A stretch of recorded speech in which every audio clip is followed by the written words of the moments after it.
In this video, I'm just going to go over the additions that were made to Quest Map Pro as part of the version 1.1 update, which was released on January the 2nd, 2023. So I will link to this written version of the update notes in the description if you want to look through them yourself. Other than that, let's jump into the engine. So there were two main systems that were added. That was the player note and a save and load system. There were a couple of other additions we will go over at the end, but I'm going to go over those first. So to begin with, we have the ability to enable and disable the save system here, and there's some settings surrounding that. These are all now in the documentation, and obviously if you hover over them, they've got some tooltips as well.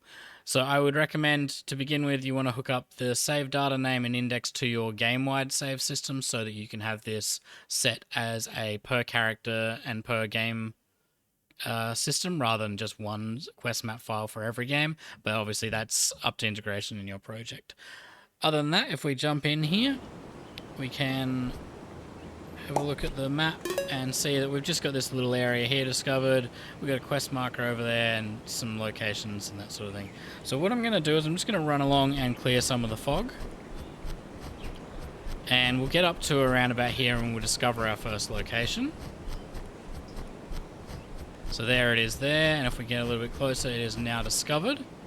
And if we drag this over, there is another location here. We just want that to appear as undiscovered, like that. So we can't fast travel to, we could fast travel to this one. Now I'm also going to set a waypoint here, and then we're going to look at the other new system before we finish off the save. So the player note system, to add a waypoint, you just right click on the map somewhere. The player note system allows the player to hold shift and then right click, and they're given this little dialogue here. So you can go through, pick a color, pick an icon and give it a name. Test note on the island, I think that's where I added it. Yep, so now we have this note here. The player can add them out in the fog, so let's go explore the ship. So now we've got two notes there, we've got a waypoint, and we've got this area here. So that's the player note system. The reason I'm bringing it up here is that was actually the sort of inspiration behind making sure the save and load system was fully integrated, because you don't want your player to go through, add a bunch of notes, and then have to do that every single time they fire up the game. So now if we hit backspace, which is the debug key I've tied to saving in the project, and then we close this up, we can hit play again. And because we've saved that, that all loads up again, even down to the waypoint marker, which is active. And we've got our notes here, we can remove them. We should even be able to, if we open up the quest, open up the spawn container, we can now actually fast travel to this because we've been here before. Can't fast travel to this one because it's not discovered, but that one is. So that is those two systems up and running. We've already looked at the saving settings. If we jump into the world map and find the player marker, player notes. These are the settings we have for the note system. So you can disable it entirely. You can set the icons that are used. By default, the widget supports 10 very easily. If you want more than that, depending on the size of your icons, you might want to play around with the actual widget. But if you want less or up to 10, it will definitely be fine. And it should be pretty easy to expand. Likewise, the widget supports up to 25 colors. I've gone through and just added a rainbow and some neutral shades down here.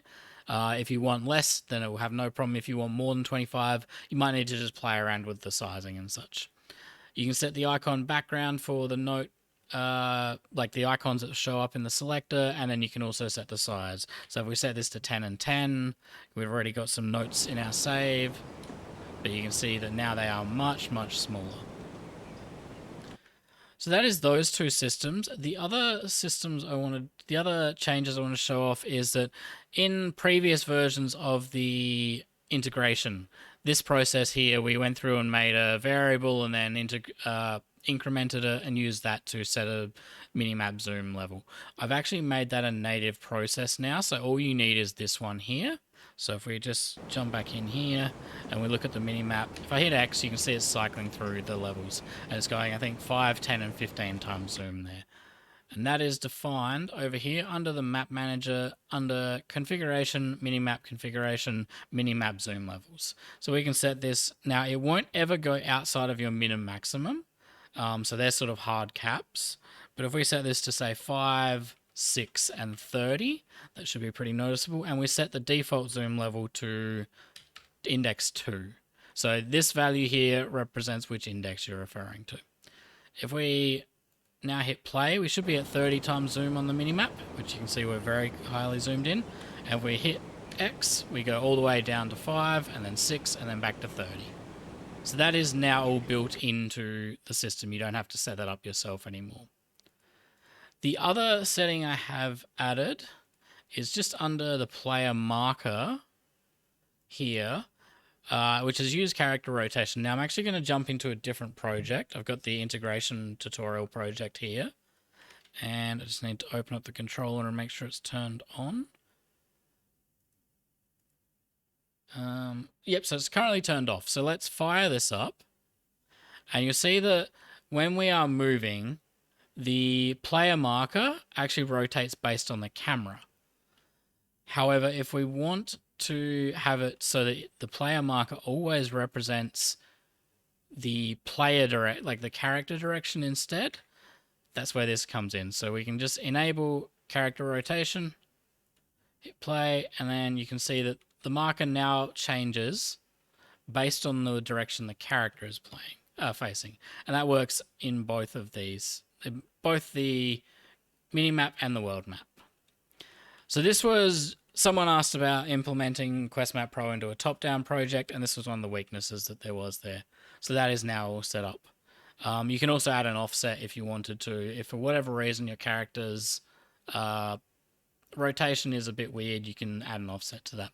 So that is everything that's in the 1.1 update. There are more things coming soon in the next update, but I'm not going to go over them here. But if you have any recommendations or suggestions, please feel free to let me know, and thank you very much for watching.